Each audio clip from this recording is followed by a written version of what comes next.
CM Yogi Adityanath Mahakumbh की तैयारियों का जायजा लेंगे। मुख्यमंत्री योगी आदित्यनाथ 25 दिनों में सीएम योगी का ये 5वां प्रयागराज का दौरा है। अफसरों के साथ समीक्षा बैठक करेंगे। नैनी में बायो सीएनजी प्लांट का निरीक्षण भी करेंगे मुख्यमंत्री योगी आदित्यनाथ। क्या तैयारी है? 13 जनवरी से शुरू हो रहे महाकुंभ को लेकर उनका खास फोकस इस वक्त प्रयागराज पर ही है। पिछले 1 महीने के अंदर 5वीं बार प्रयागराज पहुंच गए हैं और आज बहुत सारी कार्रवाई हैं। बायो सीएनजी प्लांट का निरीक्षण कर रहे हैं, व्यवस्थाओं का जायजा ले रहे हैं, महाकुंभ की तैयारियों को नज़दीक से परख रहे हैं, क्योंकि 13 जनवरी से जब महाकुंभ की शुरुआत होगी तब इन सारी तैयारियों को कसौटी पर कसा जाएगा। तो प्रयागराज पहुंच गए हैं सीएम योगी आदित्यनाथ, अफसरों के साथ सारी तैयारियों का जायजा ले रहे हैं।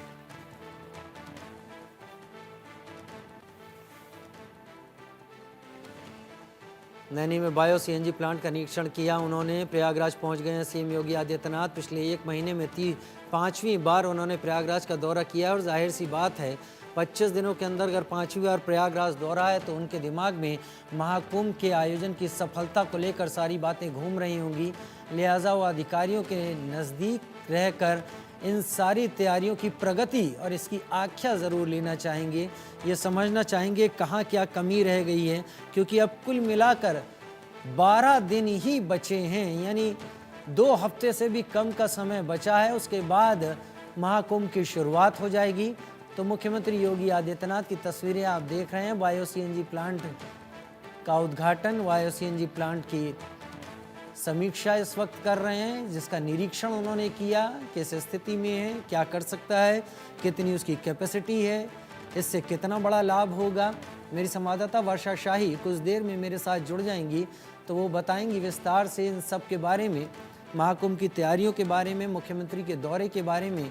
लेकिन वरिष्ठ अधिकारी मुख्यमंत्री के साथ लगातार इस दौरे पर बने हुए हैं, क्योंकि मुख्यमंत्री का ध्यान सिर्फ और सिर्फ महाकुंभ की तैयारियों को लेकर ही है।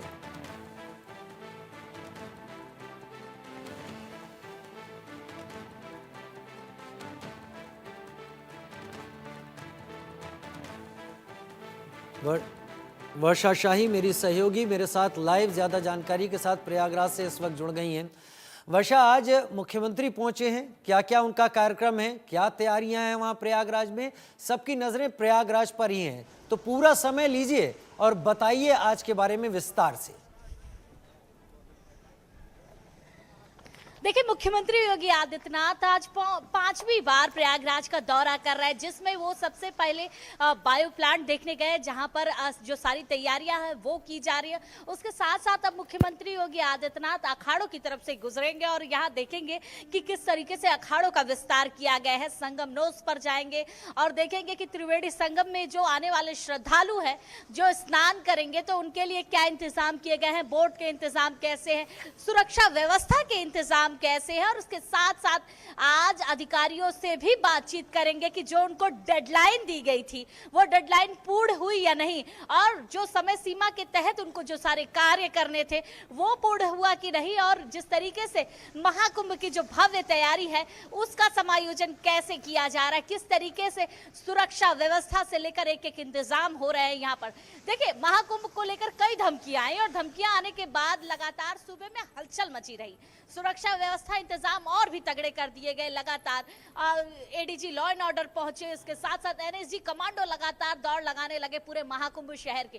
तो मुख्यमंत्री योगी आदित्यनाथ आज इन सब चीजों का भी निरीक्षण करेंगे कि आखिर सुरक्षा व्यवस्था की जो बात कही जा रही है, जो हाई अलर्ट कंपनियां यहाँ पर लगाई जा रही है, एजेंसियां लगाई जा रही है सुरक्षा व्यवस्था के लिए, उनके इंतजाम कैसे हैं और कैसे महाकुंभ इस बार भव्य और सुरक्षित हो सकता है, इसको लेकर भी मुख्यमंत्री योगी आदित्यनाथ आज चर्चा करते हुए नजर आएंगे। साथ ही साथ क्योंकि क्योंकि अधिकारियों को ज्यादातर जिम्मेदारी दे रखी गई है इस बार के महाकुंभ को भव्य और दिव्य बनाने के लिए, तो उनसे भी जानकारी लेंगे कि आखिर किस तरीके से इस बार का जो महाकुंभ है वो भव्य दिव्य बनाया जा रहा है, किस तरीके की तैयारी। देखिए, मुख्यमंत्री योगी आदित्यनाथ जिस तरीके से इससे पहले भी जब भी आए तो उन्होंने कई बार डेडलाइन दी और उन्होंने कहा कि काम को पूर्ण कराइए, क्योंकि समय रहते हुए पूरे कार्य को पूर्ण होना जरूरी है। महाकुंभ को भव्य और दिव्य दिखना जरूरी है, क्योंकि विश्व पटल पर स्थापित होना है और महाकुंभ में जिस तरीके से आने वाले जो श्रद्धालु हैं वो देश विदेश से आएंगे।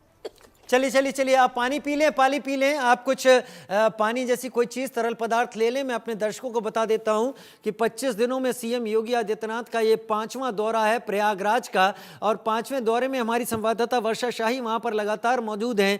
ठंड का भी माहौल वहां पर है, लेकिन व्यवस्थाओं में जो तेजी है वो गर्मी का एहसास जरूर कराती है। सभी एक्टिव हैं, पूरा प्रशासन अमला चाक चौबंद है, और मुख्यमंत्री इसमें कोई कोताही नहीं बरतना चाहते। लिहाजा मुख्यमंत्री सुबह सवेरे आज निकल पड़े प्रयागराज के लिए, और इस वक्त प्रयागराज में दोपहर के ठीक वक्त वो कई तैयारियों का जायजा ले रहे हैं। बैठक भी करेंगे वो यहाँ पर अधिकारियों के साथ, क्या कमी है और उस कमी को अगले एक हफ्ते के अंदर कैसे पूर्ण किया जा सकता है, क्योंकि 10 से 12 दिन का ही समय अब बचा है, जिसके बाद महाकुंभ की शुरुआत हो जाएगी। तो मुख्यमंत्री योगी आदित्यनाथ किसी तरह की कोई कमी अब रहने नहीं देना चाहते हैं। अगर वो कमी रह जाती है तो उसका असर महाकुंभ के दौरान पड़ेगा, जो कि ठीक नहीं होगा।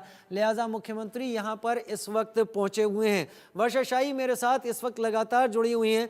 वर्षा, एक बार फिर से वहाँ पर ठीक है, मैं वर्षा से तस्वीरों की बात करने जा रहा था। बहुत जल्दी वो मेरे साथ एक बार फिर जुड़ेंगी तो मैं आपको बताऊंगा कि वहाँ पर क्या स्थिति है। लेकिन प्रयागराज पहुँचे सीएम योगी आदित्यनाथ महाकुंभ की तैयारियों का जायज़ा लेने के लिए पहुँचे हैं। कोई कमी पेशी तो नहीं रह गई है।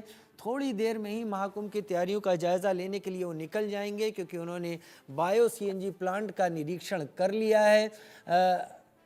वर्षा मेरे साथ इस वक्त अब जुड़ गई हैं। वर्षा, तस्वीरें दिखाइए, अगर आप अपने कैमरा पर्सन से कहें, आप बताती रहिए वहां पर क्या खास है, कहां कहां जाएंगे, लेकिन आपका कैमरा पर्सन वहां की तस्वीरें दिखाए आसपास की।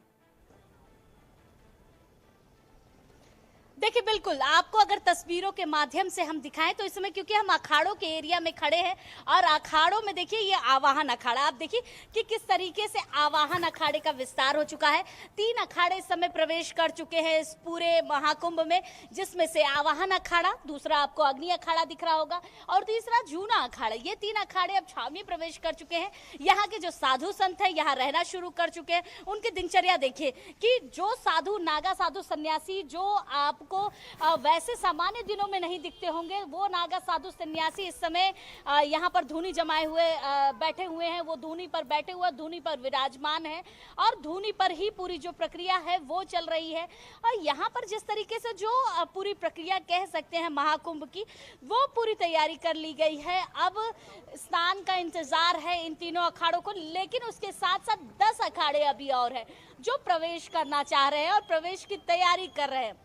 ये जो पूरा इलाका है आप देख रहे होंगे, ये पूरा इलाका महाकुंभ को भव्य और दिव्य बनाता है और ये दिव्यता भव्यता इन्हीं साधु संतों के साथ देखने को मिलती है। मुख्यमंत्री योगी आदित्यनाथ इसी इलाके से होते हुए गुजरेंगे और इस इलाके में जिस तरीके से जो भीड़ है उसको मैनेज करने की तैयारी चल रही है अब, क्योंकि 4 बजे के करीब मुख्यमंत्री योगी आदित्यनाथ का काफिला इधर से गुजरने वाला है और वो खुद देखेंगे कि आखिर जो अखाड़ों की तैयारी है वो कैसी है, अखाड़े किस तरीके से विस्तार कर रहे हैं, अखाड़े प्रवेश जो कर रहे हैं उनको किसी तरीके से कोई दिक्कत समस्या नहीं हो रही है या हो रही है। इन अखाड़ों के महामंडलेश्वर और सभी पदाधिकारियों से मुख्यमंत्री योगी आदित्यनाथ खुद मुलाकात करेंगे। कैमरा पर्सन को बोलें कि वो कैमरा अपने हाथ में ले लें, कैमरा पर्सन को बोलें कैमरा अपने हाथ में ले लें और थोड़ा आगे चलकर दिखाएं। जहाँ पर रास्ते हैं, जहाँ पर लोग आ जा रहे हैं, वो भी व्यवस्थाओं में ही आता है। इन सारी जगहों को आगे बढ़कर थोड़ा सा दिखाएं। बहुत अच्छी तस्वीरें आप दिखाना शुरू कर चुकी है वर्षा। देखिए, बिल्कुल हम जिस तरीके से ये महाकुंभ का एरिया है, मैं एक एक आपको एक एक दिशा से लेकर एक एक चीजें दिखाऊंगी कि आखिर जो भव्यता की बात कही जा रही थी वो भव्यता किस तरीके से बदल चुकी है, वो भव्यता नजर आ रही है। अगर आप इस महाकुंभ शहर को रात में देखेंगे ना, तो पुल की तरफ से ऐसा लगता है कि तारों का शहर बस चुका है। ये पूरा इलाका तारों की तरह जगमगाता, टिमटिमाता है। ये देखिए, ये इलाका देखिए कि किस तरीके से हम जो हाईवे रोड कहते हैं ना, कि किसी भी इलाके का मेन एक सेंटर पॉइंट का रोड होता है, वो ये इलाका है। यहाँ पर सारे अखाड़ों के महामंडलेश्वर, सारे अखाड़ों के लोग मौजूद रहेंगे। और इसके साथ साथ आप मेरे दूसरी तरफ देखेंगे तो ये शास्त्री पुल है पूरी तरीके से, और इस शास्त्री पुल से जो नजारा है, वो जो भव्यता है महाकुंभ का, जो तारों का शहर जिसके बारे में मैं बातचीत कर रही हूँ, लगातार कह रही हूँ, वो तारों का शहर इस पूरे झूसी पुल से और शास्त्री पुल से नजर आता है। इसके साथ साथ मैं आपको दिखाना चाहती हूँ कि किस तरीके से अखाड़ों का जो विस्तार, जो अखाड़े लगातार जो यहाँ पर रह रहे हैं, प्रवेश कर रहे हैं, उनका विस्तार कैसे हुआ। नागा साधु सन्यासियों के दर्शन मैं आपको कराती हूँ कि किस तरीके से जो नागा साधु सन्यासी हैं, वो जो कंदराओं में रहते हैं, जो गुफाओं में रहते हैं, जो शायद आपको कभी दिखते नहीं होंगे, वो इस महाकुंभ में नजर आएंगे। देखिए, ये किड़िकबम बाबा हैं जो यहाँ पर हिमालय से आए हैं, हिमालय से विराजमान है। यहाँ पर इन्होंने धूनी जमा कर रखी है, सभी साधु संत इनके साथ मौजूद है। ये जो इनका भव्य स्वरूप है वो आपको दिख रहा होगा कि किस तरीके से यहाँ पर विराजमान है, धूनी पर पूरी तरीके से ये बैठे हुए हैं। इसके साथ साथ क्योंकि ये आवाहन अखाड़ा का पूरा जो संचालन है वो चल रहा है यहाँ से। और देखिए, दूसरी तरफ भी ये एक फिर आश्रम है जहाँ पर एक नागा साधु सन्यासी है, ये भी यहाँ पर रहते हैं। इसके साथ साथ जब ये दिन में रहते हैं तो ये शमशान में विराजमान होते हैं, ये वहाँ पर रहते हैं और अपने आश्रम से निकलकर यहाँ पर आए हैं। तो ये पूरा जो इनका आश्रम है, देखिए कितना भव्य और दिव्य है। और ये नागा साधु सन्यासी हैं।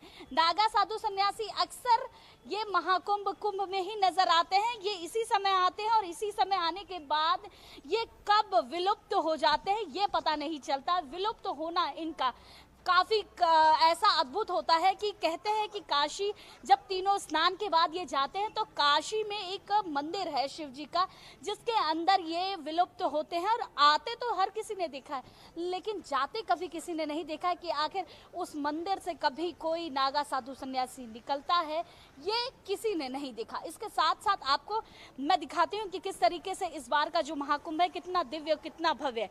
पहले ये देखिए कि ये आवाहन अखाड़ा है, आवाहन अखाड़ा प्रवेश कर चुका है। अभी भी इसको भव्य एक स्वरूप दिया जा रहा है, तैयारी चल रही है। पूरे जो साधु सन्यासी है, जो आने वाले श्रद्धालु हैं, वो आ रहे हैं।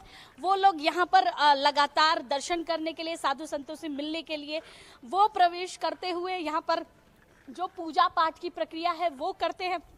देखिए, एक एक जो कमरे हैं, एक एक जो चीज़ें हैं वो नज़र आ रही होगी। ये अलग अलग जगह से साधु संत आते हैं तो अपने अपने कमरों को सजाते हैं, अपने अपने धूनी को जमाते हैं और आपको एक एक कमरों के आगे धूनियाँ दिखती होंगी। देखिए, अगर जिस तरीके से ये साधु संतों की बात की जाए आवाहन अखाड़े के, तो इनकी मड़ियों के हिसाब से जो परंपराएं हैं वो चलती है। 52 मड़ियाँ होती हैं और 52 मड़ियों में 16 मड़ी, 13 मड़ी, 4 मड़ी, ये सारी चीज़ें होती हैं। मड़ियों के हिसाब से जो परंपराएं होती है आवाहन अखाड़ा की वो चलती है। और मैं देख रहा हूँ हर जगह यज्ञ कुंड बना हुआ है, हर जगह लकड़ियां रखी हुई हैं, पूरी तरीके से आध्यात्मिक माहौल है। और अभी तो 13 तारीख नज़दीक नहीं आई है, उसके आते आते यहाँ पर बहुत बड़ा धार्मिक उत्सव जैसा होगा। वर्षा, बहुत भाग्यशाली हैं जो इस खास महाकुंभ पर आप वहाँ पर मौजूद हैं। मुझे उम्मीद पूरी है कि आगे भी आपके ज़रिए हम दर्शकों तक ये जानकारियाँ लाते रहेंगे। फिलहाल के लिए बहुत धन्यवाद वर्षा, आप मेरे साथ जुड़ी विस्तार के साथ, बहुत शुक्रिया।